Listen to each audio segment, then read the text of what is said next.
Le principe d'inertie. Le principe d'inertie, on le subit dans certaines situations, notamment par exemple s'il y a un freinage brusque en voiture et où on est retenu uniquement par la ceinture de sécurité. La vitesse, comme l'élan, ce n'est pas une force. D'ailleurs, ce que vous appelez l'élan, c'est souvent en fait la vitesse de l'objet.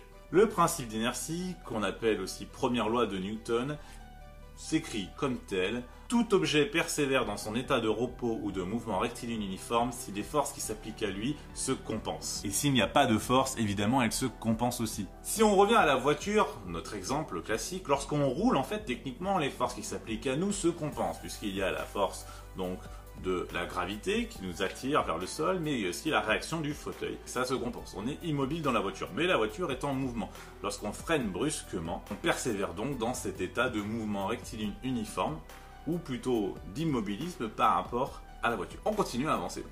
Et c'est pour ça que lorsqu'il y a donc un freinage brusque, s'il n'y a pas quelque chose pour vous retenir au siège, puisque le siège juif est solidaire de la voiture, eh bien on est éjecté de la voiture.